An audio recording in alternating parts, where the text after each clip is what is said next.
सच्चिदानंद भगवान की जय। पिछले एपिसोड में हमने ये चर्चा कर चुके हैं कि मनुष्य का जीवन दो का जोड़ा है, एक शरीर और दूसरा शरीरी, शरीर का स्वामी, शरीर में रहने वाला आत्मा। और ये भी हमने निर्णय किया है कि हम आत्मा हैं, शरीर नहीं है। और आत्मा अपने आप को जाने तो आत्मा के सारे गुण हमारे अंदर आ जाएंगे। आत्मा के गुण क्या है? आत्मा अजर अमर अविनाशी तत्व है, सदा के लिए है, सदा था, सदा है, सदा रहेगा। ये तो सत्य हो गई। सत्य के बाद वो चेतन है, उसमें जानने की शक्ति है और वो आनंद स्वरूप है, उसमें कोई दुख नहीं है, कोई तकलीफ नहीं है, आनंद है, खुशी है, शांत है। तो इसलिए ऐसा सब हम होना चाहते हैं, इसलिए क्योंकि ये हमारा स्वभाव है, हम ऐसे हैं। लेकिन अज्ञान के कारण हम अपने आप को ऐसा ना मानकर, हम अपने आप को आत्मा ना मानकर अपने आप को शरीर मान लिया। यही सारे दुखों का कारण है। यह है अज्ञान। अज्ञान ही आदमी के सारे दुखों का कारण सदा से रहा है और अब भी अज्ञान ही हमारे दुखों का कारण है। तो अज्ञान का नाश कैसे हो? अज्ञान का नाश होता है ब्रह्म ज्ञान से। ब्रह्म ज्ञान उपजे तो अज्ञान का नाश हो। वो ब्रह्म ज्ञान कैसे हो? ब्रह्म ज्ञान, देखो, ज्ञान दो प्रकार का। एक तो वो ज्ञान जो हम शास्त्रों को पढ़कर, धार्मिक किताबों को पढ़कर, साधु संतों की संगति में बैठकर, श्रेष्ठ पुरुषों की संगति में बैठकर सुनते हैं, पढ़ते हैं, जानते हैं। बाहर से जो ज्ञान हमें मिलता है, एक तो वो ज्ञान है। और एक ज्ञान हमारे अंदर से उपजता है, वो ज्ञान अंदर प्रकट होता है। गीता जी के चौथे अध्याय के 38वें मंत्र में भगवान ने कहा है, नहीं ज्ञानेन सदृशम पवित्रमिहि विद्यते तत् स्वयं योग संसिद्धि काले नात्मनि विन्दति। ज्ञान के समान पवित्र करने वाली और कोई वस्तु नहीं है और वो ज्ञान समय से स्वयं ही आदमी के अंतःकरण में प्रकट होता है, कर्मयोग का आश्रय लेने से प्रकट होता है। तो ज्ञान अंदर से प्रकट होता है। तो बाहर के ज्ञान की क्या कोई वैल्यू नहीं है? वैल्यू है। देखो, एक उदाहरण लेते हैं। पहले, अब तो टैप वाटर है, पहले नल हुआ करते थे, नल का जिसको बोलते हैं। वहां से पानी जमीन से अंडरग्राउंड जो पानी है वो नल का को चलाने से, उसका एक हैंडल होता है, उसको चलाने से पानी नल में से बाहर आता था। तो कई बार ऐसा होता था कि इसका कोई उपयोग ना किया जाए नल का, तो पानी नीचे उतर जाता था।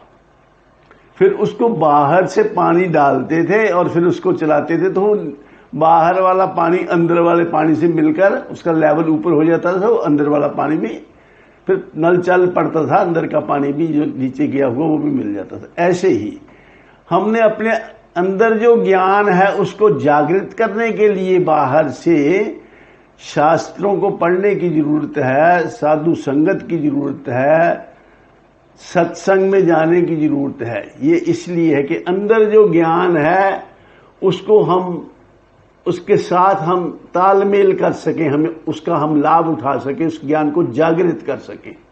इसके लिए ये जरूरी है। तो ज्ञान से, ये ब्रह्म ज्ञान से अज्ञान का नाश होगा। गीता जी में 3 साधन बताए गए हैं मुक्ति के, परमात्मा की प्राप्ति के 3 मार्ग बताए गए हैं। दरअसल में ये सारे मार्ग जो हैं ये अलग अलग मार्ग नहीं है, ये एक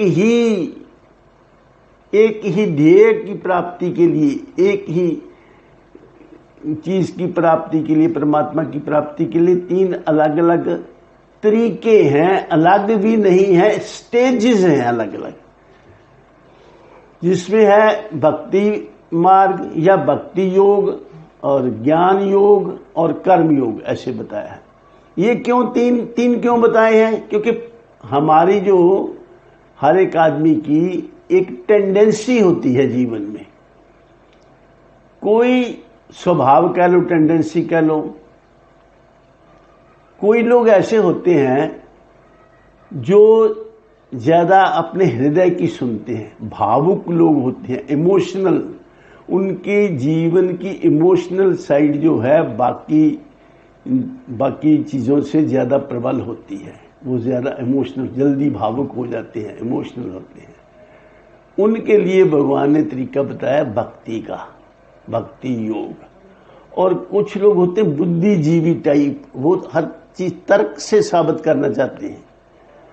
जब दलील से उनको बात समझ में आ जाए तब मानते हैं। भक्त तो श्रद्धा से मान लेता है, श्रद्धा भक्ति से कोई उसको बताए तो वो मान लेता है, उसमें मानने की क्षमता होती है, उसकी टेंडेंसी होती, मान कर विश्वास करके अपने विश्वास के आधार पर वो प्रयत्न करता है और परमात्मा के साथ एक इमोशनल नाता जोड़ता है। परम पिता परमेश्वर, पिता का कोई पिता मानता है, कोई परमात्मा को दोस्त मान लेता है, जैसे अर्जुन ने दोस्त ही माना था। तो कोई परमात्मा को अपना स्वामी मान लेता है, आप सेवक, अपने आप को सेवक, उसको स्वामी, ऐसे कोई भी रिश्ता जोड़ लेते हैं।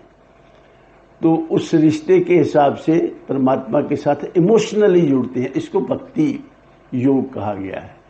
और ज्ञान योग परमात्मा को जानना कि परमात्मा है क्या, उस तत्व को जानकर समझकर फिर उसमें उसकी महानता को जानकर उसके साथ जुड़ना। तीसरा मार्ग है, कुछ लोग ऐसे होते हैं, तो ये हो गया इमोशनल टाइप के लोग, दूसरा हो गया बुद्धिजीवी लोग जो हर बाल की खाल उतारने वाले होते हैं, तो तीसरे होते लोग जो आराम से बैठ नहीं सकते, उनकी एनर्जीज को कंज्यूम करने के लिए काम चाहिए। ऐसे लोग कर्म कांड करते हैं, अलग अलग तरह की क्रियाएं करते हैं परमात्मा की प्राप्ति के लिए, उसको कर्म योग कहते हैं। तो तीन किस्म के लोगों के लिए तीन मार्ग भगवान ने बताए हैं। दरअसल ये तीन स्टेजेस हैं भक्ति की। जैसे एक 3 टांग वाला स्टूल हो, उसको पकड़ के एक टांग को खींचा जाए तो पूरा स्टूल आता है, एक टांग थोड़ा आएगी। तो ऐसे ही किसी एक मार्ग पर चलने से भी बाकी 2 मार्गों के लाभ भी मिल जाते हैं, स्टेजेस है। तो अभी हम भक्ति मार्ग की बात करेंगे। भक्ति में भगवान और भक्त 2 चीजें मानता है। भगवान भक्त 2 को मानता है। अपने आप को भगवान से अलग पहले मानता है, अलग मानकर उसकी भक्ति करता है।